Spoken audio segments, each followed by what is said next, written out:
বাড়ি যাব।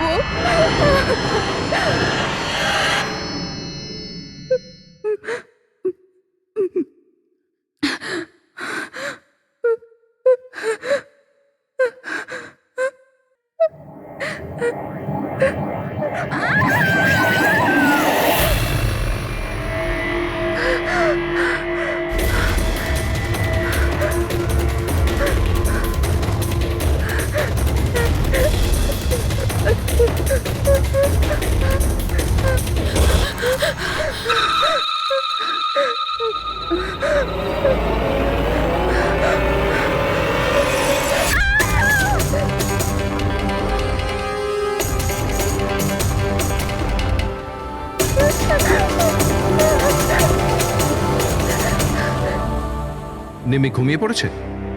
হ্যাঁ, শুয়ে পড়েছে। আরে হিরাল, তোমায় খুব ডিস্টার্ব লাগছে। কি বলবো, 24 ঘন্টা হয়ে গেল আয়শা গেছে, না তোর ফোন লাগছে না ফোন করেছে। আমার না খুব টেনশন হচ্ছে, জানি না কোনো বিপদে না পড়ে যায় ও। দেখো হিরাল, এখনো বড় হয়ে গেছে। আমার মনে হয় তুমি ওর মায়ের মতো রিয়াক্ট করছো। নিজের প্রবলেম নিজে সলভ করতে পারবে ও, ছোট বাচ্চা নয় ও। রোহান, এরকম কিভাবে বলতে পারো? ছোট বোনও আমার, আমি ওর জন্য টেনশন করবো না তো আর কে করবে? আর ওর আমাকে ছাড়া আর কে আছে এই দুনিয়াতে?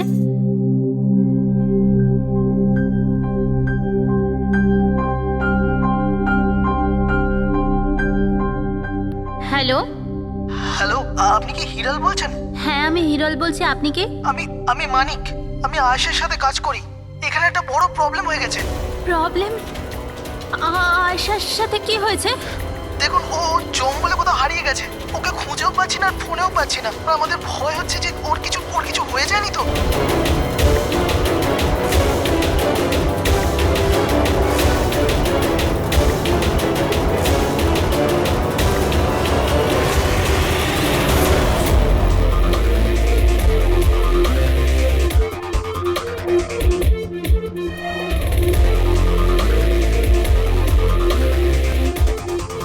স্যার, ফরেস্ট ডিপার্টমেন্টের লোক ভেতরে আমাদের জন্য ওয়েট করছে, আর আয়েশার ক্রু মেম্বাররাও অন দ্য ওয়ে।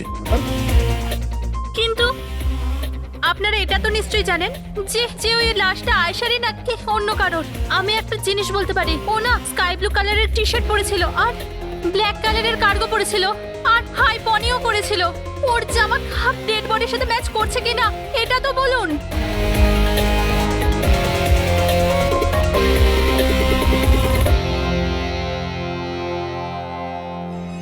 ও, আপনি সেই অফিসার? Yes sir.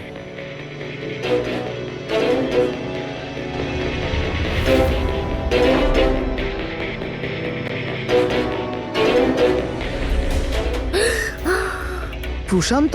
আরে এই তো প্রশান্ত। এক মিনিট, আপনারা কে আর ওকে কি করে চিনলেন? স্যার, আমি মানিক, আর আমরা সবাই আয়েশার সাথে কাজ করি। আরে প্রশান্ত আমাদের গাইড। আয়েশা এনাকে লোকেশন খোঁজার জন্য বলেছিল, আর যখন আয়েশা হারিয়ে গেল তখন এই ওকে খুঁজতে গেছিল। এর এরকম অবস্থা, তাহলে আয়শা কিরকম অবস্থায় আছে? না না না, আর না না, আয়শার কিছু হয়নি, আমি বলছি তো, trust me. Sir please please আমার বোনকে খুঁজে বাঁচিয়ে নিন স্যার, প্লিজ স্যার, প্লিজ বাঁচিয়ে নিন। দেখো, তোমার বোনকে নিশ্চয়ই আমরা বাঁচাবো। আপনি ওনাকে একটু সাইডে নিয়ে যান। স্যার, এই বডিটা আজ সকালেই আমরা পেয়েছি। এ আমাদের গাইড বাহাদুর, এই বডিটাকে প্রথম দেখেছে। এই প্রশান্ত কি একা গিয়েছিল আয়েশাকে খোঁজার জন্য? হ্যাঁ স্যার, কারণ ও জঙ্গলের সমস্ত রাস্তা চিনত। যত ভালো করেই চিনুক না কেন, রাতের অন্ধকারে ঘন জঙ্গলে বিনা পারমিশনে বিনা গাইডে রাতে ঘোরাফেরা নিজে থেকে মৃত্যুকে ডেকে আনা, তোমরা খুব বড় ভুল করেছো। এই বডিটা এইভাবে পেয়েছি, জানি না দ্বিতীয়টা কি অবস্থায় পাবো। স্যার, আচ্ছা এটা বলো যে এখানে কোনো হিংস্র জানোয়ার আছে? এরকম কোনো হিংস্র জন্তু নেই। ঘন জঙ্গল, হারিয়ে যাওয়ার ভয় আছে। কোনো জন্তু জানোয়ারের আঁচড় তো মনে হচ্ছে না, কিন্তু এটা ছুরির আঘাত বলে মনে হচ্ছে। একে ছুরি দিয়ে খুন করা হয়েছে।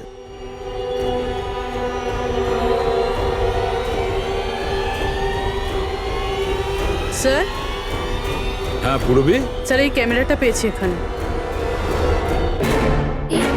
এটা তো আয়শার ক্যামেরা। হ্যাঁ স্যার, এটা আয়েশা 3 দিন আগে কিনেছিল। এটা চালিয়ে একবার দেখো তো। স্যার এটা অনই হচ্ছে না। কেন? এটার ব্যাটারি ডাউন স্যার, আর আমাদের কাছে ডিভাইসও নেই এটা চিপ ইনসার্ট করার জন্য। ও মাই গড। আপনারা এইসব শেষ করুন, এগুলো পরে করবেন। আগে আমার বোনকে খুঁজুন। আপনারা বুঝছেন না কেন? হারিয়ে গেছে। আমরা খুঁজবো। অনেক বড় জঙ্গল ম্যাডাম, কমসে কম 2 দিন লাগবে পুরো জঙ্গল খুঁজতে। হ্যাঁ স্যার, সূর্যাস্ত হওয়ার পর আমরা কিচ্ছু করতে পারবো না। আপনারা সার্চিং শুরু করে দিন, বাহাদুর আপনাদের নিয়ে যাবে।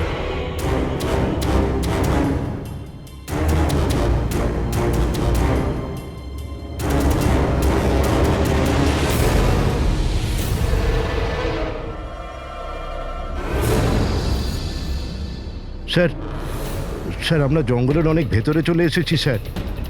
স্যার এখানে কেউ আসা যাওয়া করে না স্যার। স্যার এক কাজ করি, আমরা ফিরে যাই, না হলে অন্ধকার নেমে আসবে। এখন তো অনেক আলো আছে, অন্ধকার হয়েছে কোথায়? স্যার ফিরতেও তো অনেকটা সময় লাগবে না স্যার? তো ওই হিসাবেই বললাম, এত দূর স্যার কেউ আসেই না। স্যার এখানে কিচ্ছু পাবেন না। আরে ভাই, যখন এত দূর চলে এসেছে একটু দেখে নি না ভাই। চলো চলো। আচ্ছা আচ্ছা।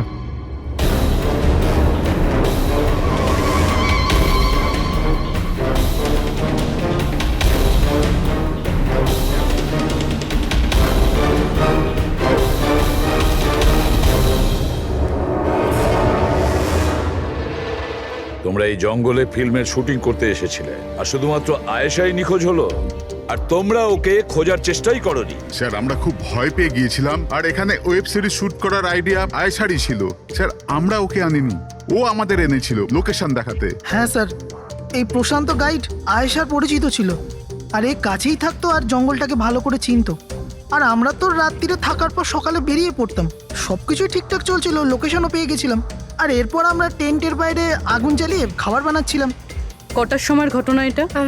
5টা-6টা নাগাদ। আর তখনই হঠাৎ আয়েশা নিজের ক্যামেরা নিল আর জঙ্গলের দিকে যেতে লাগলো। জঙ্গলের দিকে যাচ্ছিল কেন? ও বলেছিল যে ও আশেপাশের একটুখানি ভিডিও করে হিরণকে পাঠিয়ে দেবে, আর এটাও বলেছিল আশেপাশেই থাকবে আর তাড়াতাড়ি ফিরে আসবে। তারপর অনেকক্ষণ পর্যন্ত যখন ও এলো না, তখন আমাদের মনে হলো যে কিছু গন্ডগোল আছে। এর আগে আমরা কিছু করতাম কি, সেখানে প্রশান্ত চলে এলো। ও জানতে পারলো তো ও নিজেই খুঁজতে চলে গেল। আর ও আমাদের ওখানেই থাকতে বলল। ও বলল যে জঙ্গলটা খুব বিপজ্জনক আর আমাদেরও প্রাণের ঝুঁকি থাকতে পারে। ব্যাস এটা বলেই ও জঙ্গলে ঢুকে গেল স্যার।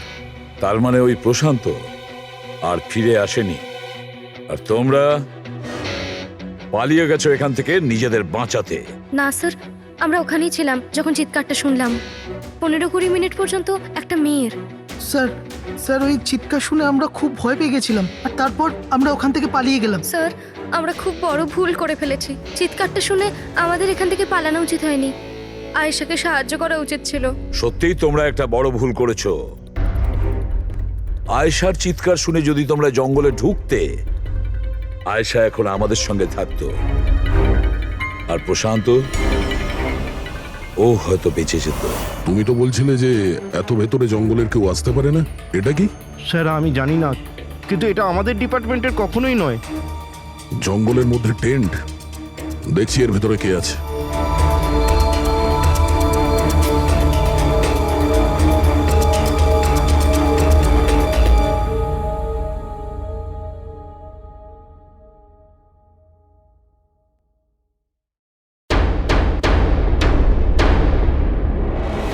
এই কাপড় তো দেখে মনে হচ্ছে কাটা হয়েছে। টেন্ট পিছন দিক দিয়ে কেটেছে, তার মানে সামনে কোনো বিপদ ছিল।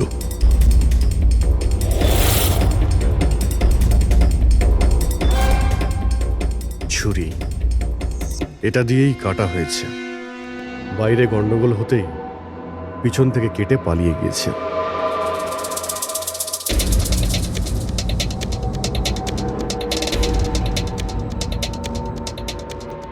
রাতে থাকার পুরোপুরি বন্দোবস্ত ছিল এখানে, বনফায়ার।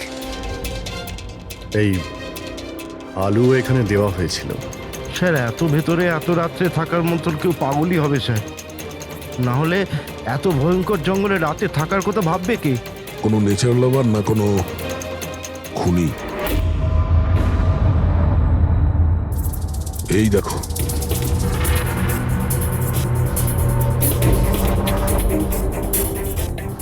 রক্ত রক্ত। মনে হচ্ছে এখানেই পাথরের ওপর কেউ বসেছিল, হতে পারে আগুন পোয়াচ্ছিল, আর কেউ ওর ওপর হামলা করেছে। এটা দেখে টেন্টের মধ্যে যে ছিল সে পালিয়ে গেছে। চলো আগে গিয়ে দেখি।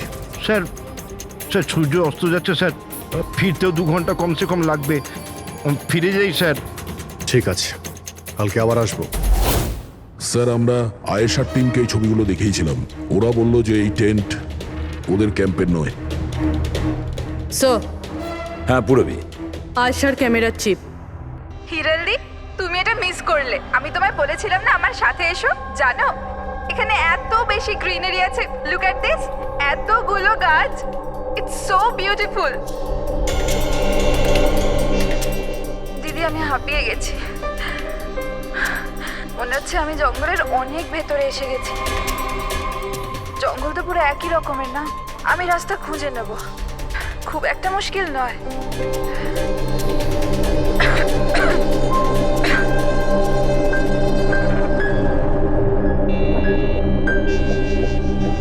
কেউ আছে নাকি ওখানে? কে ওখানে?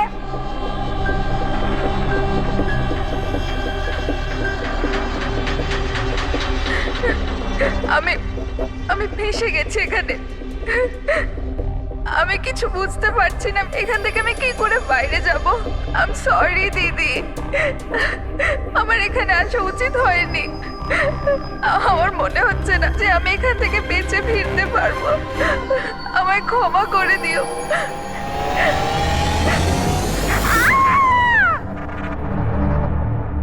অভিজিৎ, যে কোনো পরিস্থিতিতে এই মেয়েটাকে জিনিসগুলো রোজ ব্যবহার করত, আমি সেই প্রত্যেকটা জিনিস থেকে ডিএনএ স্যাম্পল নিয়েছি। কিন্তু আশ্চর্যের ব্যাপার, কোনো স্যাম্পলই আয়েশার ডিএনএ এর সঙ্গে ম্যাচ করছে না। কি? কিন্তু হ্যাঁ, খুনির ব্যাপারে একটা খুব গুরুত্বপূর্ণ সূত্র পেয়েছি। সেটা কি স্যার? বস, এই ডিএনএ প্রোফাইলটা দেখো। এই দুটো ডিএনএ প্রোফাইলই দুটো আলাদা আলাদা লোকের। কিন্তু অদ্ভুত ব্যাপার হচ্ছে যে দুটো প্রোফাইলই আমি একই লোকের শরীর থেকে পেয়েছি, প্রশান্ত শরীর থেকে। প্রশান্ত শরীর থেকে? হ্যাঁ বস। সেটা কিভাবে? প্রশান্তর মৃত্যু অগণিত ছুরির আঘাতের জন্য হয়েছে, আর ওর শরীরে যে খাবার চিহ্নটা আছে সেটা আসল নয়, তৈরি করা হয়েছে নকল। আর সবচেয়ে আশ্চর্যের ব্যাপার হচ্ছে যে প্রশান্তের লাশের থেকে আমি ওর রক্ত ছাড়া আরো কারো রক্ত পেয়েছি। এখন এই রক্তটা কোনো পুরুষের না নারীর সেটা আমি বলতে পারবো না, কারণ ওই রক্তটা প্রশান্ত রক্তের সঙ্গে মিশে গেছে। কিন্তু একটা কথা ঠিক বস, এই রক্তটা তখনই বেরিয়েছে যখন প্রশান্ত রক্ত বেরিয়েছে। অভিজিৎ, দয়া, নিশ্চয়ই এটা খুনিরই রক্ত।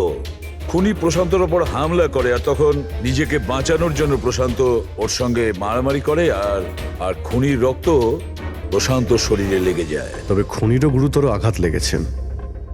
সামান্য আঘাতে এত রক্ত বেরোবে না তার। তার মানে খুনির শরীরে এখনো আঘাতের চিহ্ন থাকা উচিত। আরো একটা কথা বস, কি? টেন্টের পাশে যে পাথরের উপর রক্তের ছাপ ছিল সেই রক্তটা প্রশান্তরই। তার মানে পুরো ব্যাপারটাই ওই তাঁবুর আশেপাশে ঘটেছে।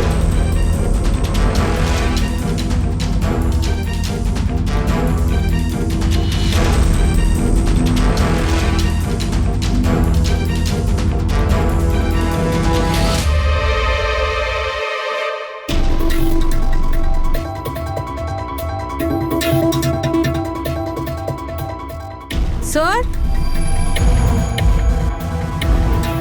হ্যাঁ পুরবি? স্যার, এই জুতোটা পেয়েছি।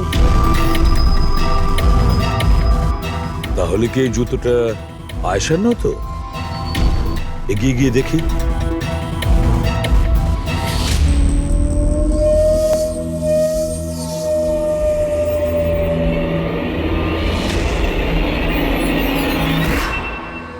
স্যার, হ্যাঁ এই দেখুন স্যার।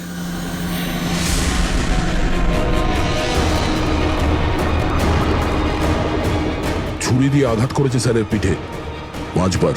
ওকে একটু উল্টে দাও। এ তো আয়েশা। ফেসটা তো পরিষ্কার দেখছি অভিজিৎ, না কোনো আঘাতের চিহ্ন, না কোনো কাটা দাগ। কিন্তু ওই ভিডিওতে যে দেখলাম। হ্যাঁ স্যার, ভিডিওতে এর মাথায় আঘাত লেগেছিল, রক্ত বেরোচ্ছিল। এখানে তো আঘাতের কোনো চিহ্নই নেই, একদম পরিষ্কার। তার মানে হলো ওই ভিডিওটা নকল। মানে আয়েশা অ্যাক্টিং আর মেকআপ দিয়ে দেখানোর চেষ্টা করেছিল যে ওকে কেউ মারতে চাইছে, খুন করতে চাইছে। কিন্তু এটা কেন করবে? স্যার, কেউ হয়তো মজা করবে, আর না হলে কোনো ভয়ঙ্কর পরিস্থিতি থেকে বাঁচার জন্য নাটক করছে। আর দুটো অবস্থাতেই এর মিথ্যেটা সত্যি হয়ে যায়। আর ও যা কিছু করেছিল, কেন করেছিল, সে তোর বন্ধু আর আত্মীয়রাই বলতে পারবে। সবাইকে ডেকে নাও। প্যাড্রিক, আয়েশার সমস্ত ফোন রেকর্ড চেক করো। দেখো এই ঘটনাটার পরে ও কাদের কাদের সঙ্গে কথা বলেছিল আর তারা সেই মুহূর্তে কোথায় ছিল।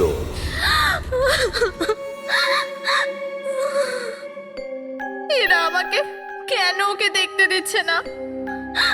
কি বাজে ভাবে মেরেছে আমার বোনকে। আর এরা বলছে যে ও নিজের মৃত্যুর নাটক করেছে, নিজের মার্ডারের নাটক। আর ওই নাটক সত্যি হয়ে গেছে। ভুল বলছে ওরা, মিথ্যে। আমাদের আয়েশা এরকম করতেই পারে না। আপনারা ভুল অভিযোগ করছেন।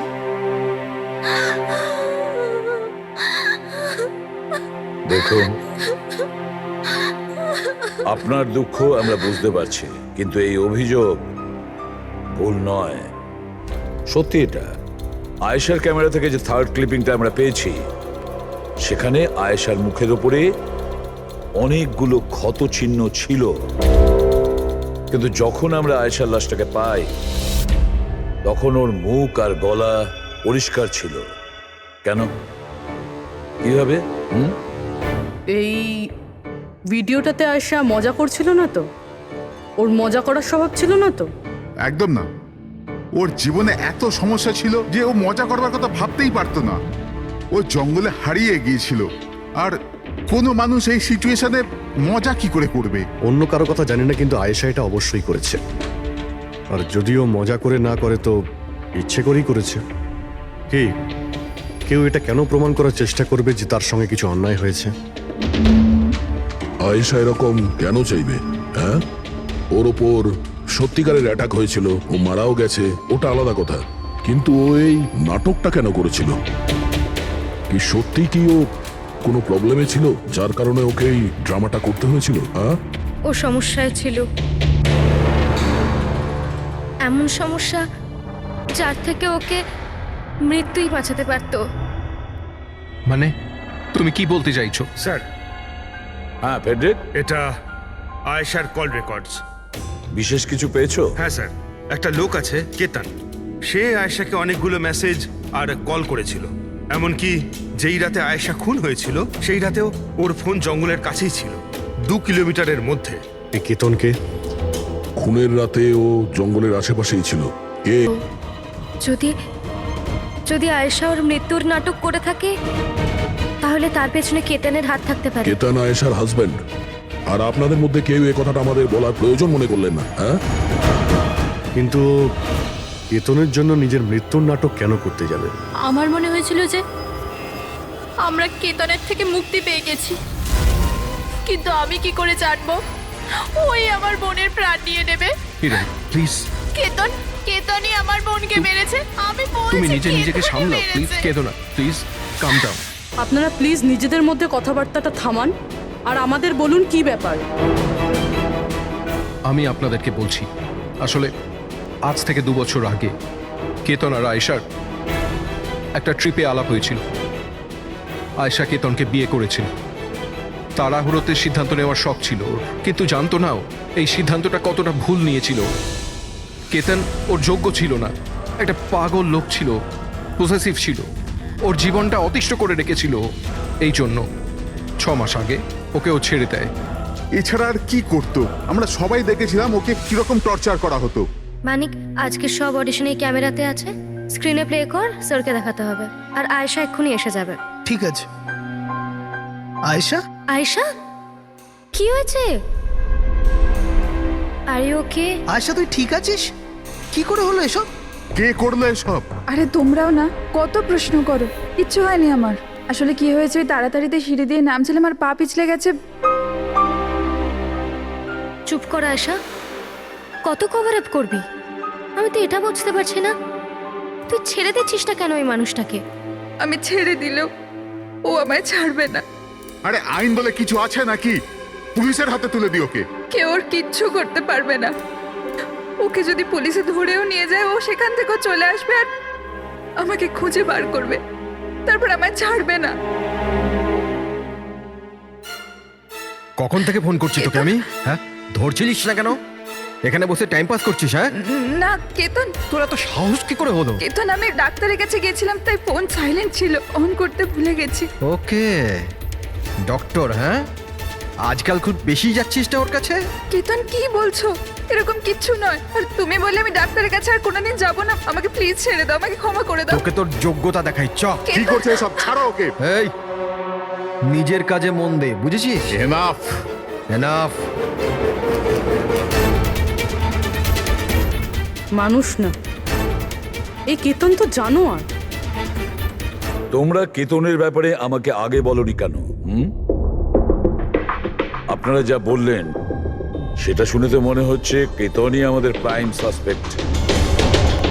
মনে হচ্ছে কেতনের কারণেই সেটা করেছে। আর কেতন আয়েশার অভিনয়টাকে বাস্তবে পরিণত করেছে। যদি তোমরা কেতনের ব্যাপারে আমাকে একটু আগে জানাতে পারতে। গত 6 মাস ধরে আয়শা আমাদের সাথেই ছিল, আর এর মধ্যে একবারও তো কেতনের সাথে দেখাও করেনি। আর শহর থেকে এত দূরে জঙ্গলে আসতে পারে সেটা তো আমরা ভাবিইনি। এই ধরনের পাগল আর সন্দেহবাতিক লোক যে কোনো কিছুই করতে পারে।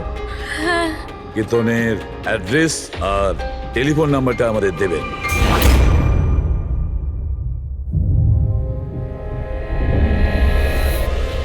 কেতন,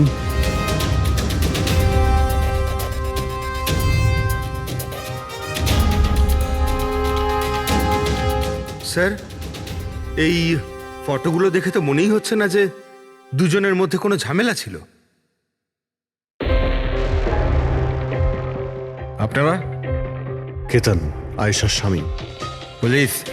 সিআইডি। আপনারা কি করতে এসেছেন এবার? আমার আয়েশা চলে গেছে, আমার জীবন বরবাদ হয়ে গেছে। আপনারা কি চান আমার থেকে? ইনফরমেশন তোমার আর আয়েশার ব্যাপারে শুনেছি তুমি নাকি খুব বিরক্ত করতে ওকে। স্যার, আমি ওকে অনেক ভালোবাসতাম, নিজের থেকেও বেশি। সেই কারণে ওকে টর্চার করতে, মারতেও? হ্যাঁ, আমি কেন টর্চার করবো ওকে? তোমার কাছ থেকে বাঁচার জন্য কোর্টের কাছে সাহায্য চেয়েছিল, তাও তুমি ওকে বিরক্ত করা বন্ধ করনি। স্যার, মিথ্যে কথা এইসব, এরকম কিছুই ছিল না। মিস্টার কেতন, রেকর্ড আছে আমাদের কাছে। তুমি বারবার ওকে ফোন করে আর মেসেজ করে হুমকি দিয়েছিলে। আর এটাও কাউকে বলেওনি, আমরা জেনে গেছি। আর তাছাড়াও গত 6 মাস ধরে তুমি হেরাল আর রোহানের ঘরের আশেপাশে ঘোরাফেরা করছিলে। আর যে রাতে আয়েশা খুন হয়েছে ওই রাতে তুমি ওই জঙ্গলেই ছিলে। এগুলো তোমার ফোনের লোকেশন থেকে পাওয়া গেছে। নিজের অপরাধটাকে লুকানোর চেষ্টা করো না, কোনো লাভ হবে না। আর এই ডবল মার্ডারে খুনিরও প্রচুর আঘাত লেগেছে। এই কি করে লাগলো তোমার? স্যার, এই আঘাতটা ওই দিন ঝোপেতেই লেগেছিল, কিন্তু এরকম কিছুই নয় যেটা আপনারা ভাবছেন।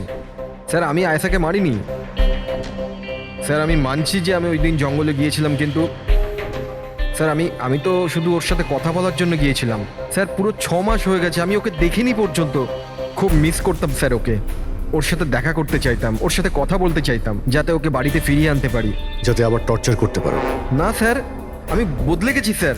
স্যার, আমি তো এটাই বলতে চেয়েছিলাম, কিন্তু যখন আমি জঙ্গলে গেলাম দেখলাম যে ও অন্য কারোর সাথে যাচ্ছে জঙ্গলের ভেতর। স্যার, আমি কি করতাম স্যার? আমি এমনিতেই মাথা গরমের লোক, আমি ভাবলাম বেকার বেকার ঝামেলা তৈরি হবে, সেই জন্য আমি চুপচাপ বাড়ি ফিরে এলাম স্যার। স্যার, ট্রাস্ট মি, আমি কিচ্ছু করিনি, আমি মারিনি ওকে স্যার। দেখো কেতন, তুমি এখনো আমাদের সন্দেহের তালিকায় আছো। যতক্ষণে কেসটা শেষ না হচ্ছে তুমি হেফাজতে থাকবে।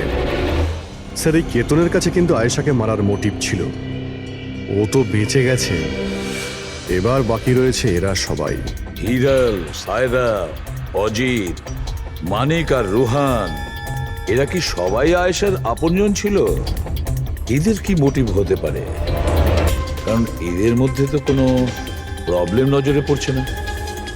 কেউ তো হবে স্যার যার আয়েশার মৃত্যু হলে লাভ হবে। কেউ কি পাবে ও মারা গেলে? সম্পত্তি, টাকা? টাকা? ইন্স্যুরেন্সের টাকা? হ্যাঁ, ইন্স্যুরেন্স। রবি, ফেডরিক, একটা কাজ করো, এই শহরে যতগুলো ইন্স্যুরেন্স কোম্পানি আছে সেখানে গিয়ে খোঁজ নাও আয়েশার নামে ওদের কাছে কোনো লাইফ ইন্স্যুরেন্স পলিসি আছে কিনা। কিন্তু একটা কথা, আয়েশার বন্ধু বা তাদের ফ্যামিলির কাউকে বলবে না কিছু। যদি ওদের মধ্যেই কেউ খুনি হয়, সে সতর্ক হয়ে যাবে।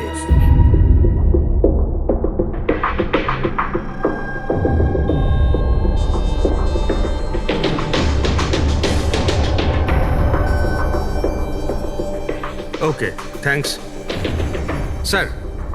হ্যাঁ ফেডরিক, আয়েশার অ্যাকাউন্টে মাত্র 1 লাখ টাকা আছে, কোনো ফিক্সড ডিপোজিট পর্যন্ত নেই। স্যার, তানিশা ইন্স্যুরেন্স প্রাইভেট লিমিটেডের কাছে আয়েশার নামে একটা বীমা পলিসি রয়েছে 50 লাখ টাকার। ও আচ্ছা। আর এই টাকা আয়েশার ভাগ্নি মানে ও দিদি আর জামাইবাবুর মেয়ে নিমিষা পাবে। আচ্ছা, তাহলে এই ব্যাপার।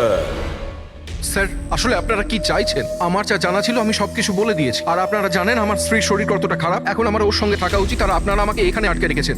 স্যার, বলার কি বাকি আছে? সব বলে দিয়েছি। অনেক কিছু বাকি আছে। তুমি একটু বেশি কথা বলো, সেই জন্য যা কিছু প্রশ্ন করব ঠিক তারই উত্তর দেবে। এই তোমার ওইখানে যে ফ্যাক্টরিটা আছে ওটা তো বাজেয়াপ্ত হতে চলেছে, এর লোন তুমি শোধ করতে পারোনি কি? হ্যাঁ, কিন্তু আপনারা এগুলো কেন জিজ্ঞাসা করছেন? আপনারা এগুলো কি করে জানলেন? প্রশ্ন নয়, শুধু উত্তর। আয়েশা তোমাদের সাথে তোমাদের বাড়িতেই থাকতো না? তাহলে 7 দিনে তুমি ওকে 41 বার কল করেছো কেন? বাহ বাহ বাহ, 7 দিনে 41টা কল এসেছে আয়েশা, দারুণ ব্যাপার। আর তার উপরেও তুমি অর্থ কষ্টে ভুগছিলে, তাই না? আর আয়েশার মৃত্যুর পরে তোমার ছোট বাচ্চা টাকা পেত 50 লক্ষ টাকা। আর ওই ছোট্ট নিরীহ শিশু, সে কি করে জানবে 50 লাখের ধর্ম? ও কিভাবে ব্যবহার করবে? আর ওই 50 লক্ষ টাকা তো ভোগ করতো বাচ্চাটার বাবা, মানে তুমি, রোহন। থামুন আপনারা, চুপ করুন। আপনাদের কথা মতো আমি আয়েশাকে মেরেছি। স্যার, আমার ওপর 15 কোটি টাকার লোন আছে। 50 লাখে আমার কিচ্ছু হবে না। আমি আয়েশাকে মারবো। আর ওটা যা ওর শরীরের ওপর থেকে খুনির রক্ত পাওয়া গেছে, আপনারা দেখতে পারেন আমার গায়ে কোনো চোটই লাগেনি, কারণ আমি ওখানে ছিলামই না। আমি কাউকে খুন করিনি। সব ঠিক করা ছিল, প্রশান্ত সবকিছু সামলানোর কথা ছিল। কি সামলে নিত? হ্যাঁ, প্রশান্ত কি সামলে নিত? বলো, প্রশান্ত কি সামলে নিত? স্যার, আমার ভুল হয়ে গেছে। আমার সবকিছু আপনাদের আগেই বলে দেওয়া উচিত ছিল। আমি ভয় পেয়ে গেছিলাম, খুব ভয় পেয়ে গেছিলাম। কোনটা বলার ছিল আগে? তাড়াতাড়ি বলো। আমি আয়েশার প্ল্যানে যুক্ত ছিলাম। আমরা শুধু ওকে মৃত দেখাতে চেয়েছিলাম। অ্যাকচুয়ালি ওর মরার কথা ছিল না। তার মানে আমাদের সন্দেহ ঠিক ছিল স্যার? সবকিছু ঠিক ছিল। ওই ভিডিওটা নকল ছিল, শুধু কেতনের থেকে বাঁচার জন্য ছিল। আর তুমিও এই প্ল্যানে জড়িত ছিলে? স্যার, কেতন আয়েশার জীবন অতিষ্ঠ করে দিয়েছিল। ও বেচারি চুপ থাকতো, কাউকে কিছু বলতো না। স্যার, একদিন লিমিট ক্রস করে গেল, সব সীমা ছাড়িয়ে গেল। ওর মনে হলো কেতন ওর জন্য কোনো বড় বিপদ হতে পারে। ও আমাকে বলেছিল স্যার, কেতন পাগল ছিল। পুলিশ বা ডিভোর্স ওর কেউ কিচ্ছু করতে পারতো না। আয়েশা ও থেকে পার্মানেন্ট মুক্তি পেতে চাইছিল, চিরদিনের জন্য। আমি হাঁপিয়ে গেছি জিজু। এখন তো ডিভোর্স আমাকে কেতনের থেকে বাঁচাতে পারবে না। যেটা আমায় ওই কেতনের হাত থেকে বাঁচাতে পারে সেটা শুধু আমার মৃত্যু।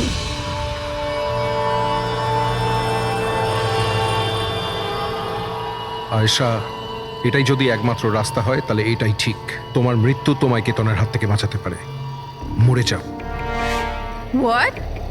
রিল্যাক্স। আমার কাছে একটা আইডিয়া আছে।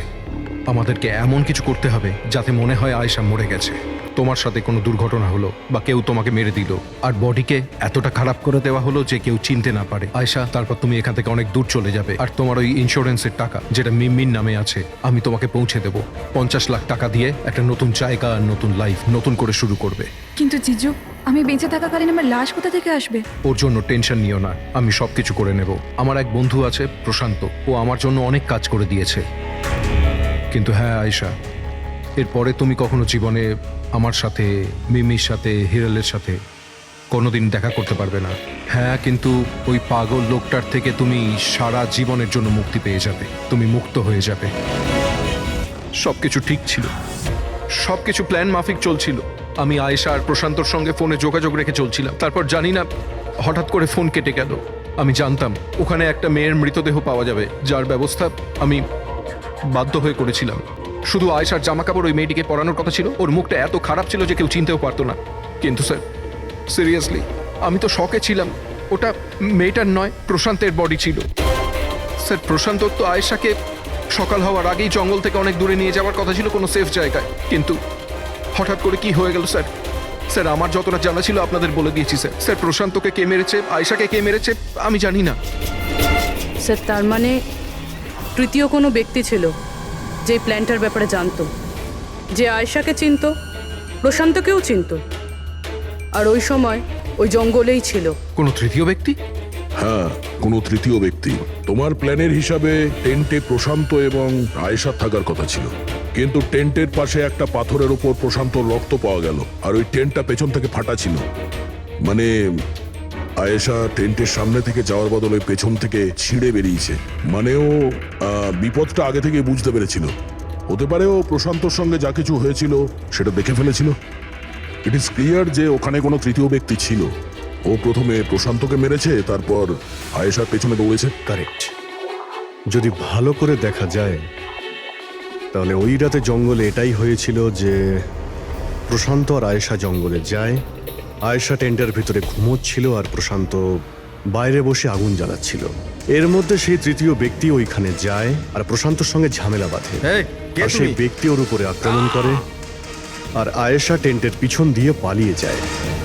আর ওই ব্যক্তি প্রশান্তকে নির্মমভাবে হত্যা করে আর আয়েশার পিছনে ধাওয়া করে। তাহলে তৃতীয় ব্যক্তিটা কে, যে আমাদের প্ল্যানের ব্যাপারে জানতো আর জঙ্গলকেও ভালো করে জানতো, তাই এত রাতে টেন্টে পৌঁছেছিল? হ্যাঁ, এই সমস্ত চিন্তা আপনি করবেন না রোহন বাবু। এই তৃতীয় যে আছে না, তাকে তো আমরা ধরেই ছাড়বো। হ্যাঁ, হোক বা না হোক, এই ধাঁধার সমাধান এখানে আছে, এর মধ্যে, কিন্তু আমরা দেখতে পাচ্ছি না। খুনি হবে তো স্যার এদের মধ্যেই কেউ, কিন্তু আমরা দেখতে পাচ্ছি না। রবি, ওই ক্লিপিংটা চালাও যেটা আমরা আয়েশার ক্যামেরা থেকে পেয়েছিলাম, ফার্স্ট ক্লিপ।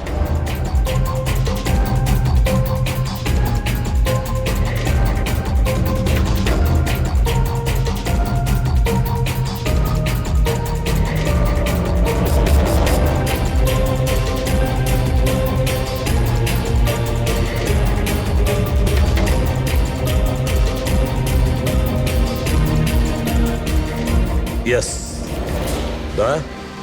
তুমি ঠিকই বলেছিলে, খুনি আমাদের সামনেই আছে, কিন্তু আমরা দেখতে পাচ্ছি না। একটা কাজ করো, সবাইকে জঙ্গলে ডেকে নাও, তখনই বোঝা যাবে। স্যার, এখনো আপনারা আমার ওপর সন্দেহ করছেন, যেখানে আমি আপনাদের সবকিছু সত্যি কথা বলেই দিয়েছি। স্যার, আমি আমার বউকে কেন মারবো স্যার? আমি তোকে ভালোবাসি স্যার। আমার বোনের খুনিকে খোঁজার বদলে আপনারা আমাদেরই জিজ্ঞাসাবাদ করছেন। আর ওর গায়েব হওয়ার খবর তো আমি হিরাল ম্যামকে দিয়েছি। আর আমরা যদি কিছু করতাম তো আমরা কেন ফোন করতাম? হ্যাঁ, কিন্তু কেউ তো আয়েশাকে খুন করেছে, আর কে খুন করেছে সেটা আমরা জানি। আয়েশাকে খুন তোমাদের মধ্যেই কেউ করেছে, তোমাদের মধ্যেই কেউ। আমাদের মধ্যে কে হতে পারে স্যার? এখনই জানতে পারা যাবে। রোহন, তুমি একটা কথা বলো, আয়েশা রেকির জন্যে তোমার বাড়ি থেকে দুর্ঘটনার একদিন আগেই গিয়েছিল না? হ্যাঁ স্যার, একদিন আগেই গিয়েছিল। আর এটা সেদিনেরই ছবি, তাই না? যেদিন ওর রেকিতে যাওয়ার কথা ছিল। আয়েশার অ্যাকাউন্ট ওই পোস্ট করেছে, তো ওরই হবে। আর আপনারা আমার বোনের খুনিকে খোঁজার বদলে এরকম ফালতু জিজ্ঞাসাবাদ করছেন, আমাদের উপরে ব্লেম করছেন। এতে কি প্রমাণ পাবেন আপনারা? এটাই যে তোমরা আয়েশাকে জীবন্ত দেখেছিলে শেষবার ওই দিনই, তারপরও নিখোঁজ হয়ে গেছিল, তোমরা আমাদের বলেছিলে। আচ্ছা, ও কি কি পড়েছিল অপর্ণা, তুমি বলেছিলে, তোমার মনে আছে? হ্যাঁ, ও না স্কাই ব্লু কালারের টি শার্ট পরেছিল আর ব্ল্যাক কার্গো প্যান্ট ছিল। হাই পনিও করেছিল। আপনার তো নিশ্চয়ই মনেই আছে। হিরাল, তুমি কি করে জানলে আয়েশা মরার সময় কি কাপড় পরেছিল? বলো, আরে বলো না। কারণ সেই দিন এ জঙ্গলেই ছিল। এই প্রশান্তকে মেরেছে আর তারপর আয়শার পিছনে দৌড়োয়, ওর পিছু নেয় আর ওকে মেরে ফেলে। আর প্রশান্তকে মারার সময় তোমার গভীর আঘাতও লাগে। দেখাও। হাত সারুন আমার, দূরে থাকুন। হ্যাঁ, আমার থেকে। একে তো আপনারা আমার বোনের খুনিকে খুঁজে পাচ্ছেন না, তার উপরে আমার ওপরে অভিযোগ দিচ্ছেন। হ্যাঁ, ব্যাস, অনেক অভিনয় করেছো, এবার ঠিক করে বলো কেন মেরেছো তুমি আয়েশাকে? হ্যাঁ, আমি মেরেছি আয়েশাকে। আমি মেরেছি আয়েশাকে।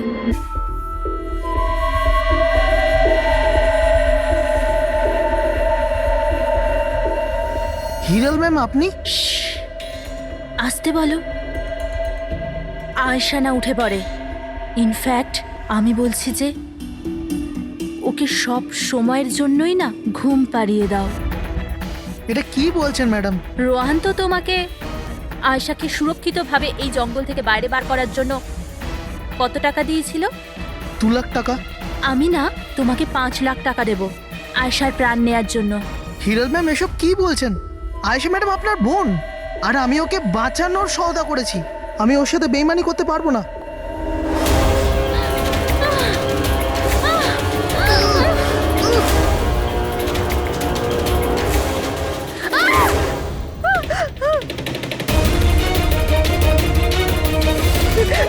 আয়েশা,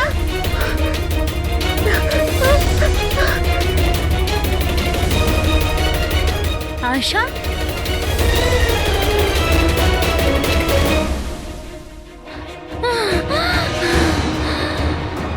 আয়েশা, আমার কাছে আয় আয়েশা।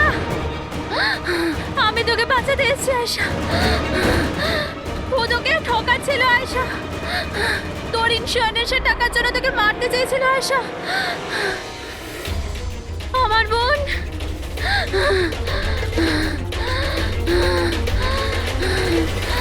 আয়েশা। সরি দিদি, আমি কিচ্ছু জানতাম না এই ব্যাপারে। সরি, আমার জন্য তোমার এত কষ্ট হলো।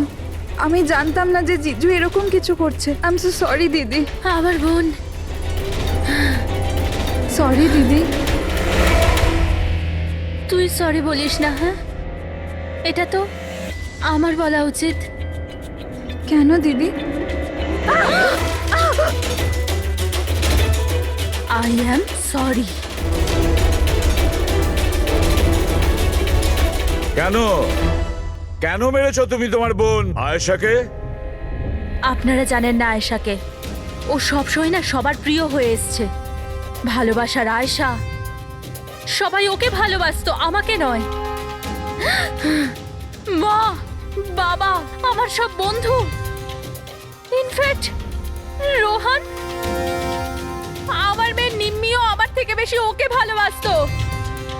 ও রোহানকেও আমার থেকে ছিনিয়ে নিতে চেয়েছিল। আমি রোহান আর নিম্মিকে নিজের থেকে দূরে যেতে দেখতে পারতাম না। না, আপনি বলুন আমি কি করতাম? আমি ভাবলাম সবসময় ও আমাকে হিংসা করে না, জিতেওছে সবসময়। না থাকবে আয়েশা, আর না থাকবে ওর জিত। এর জন্য মেরে ফেলেছি আমি ওকে।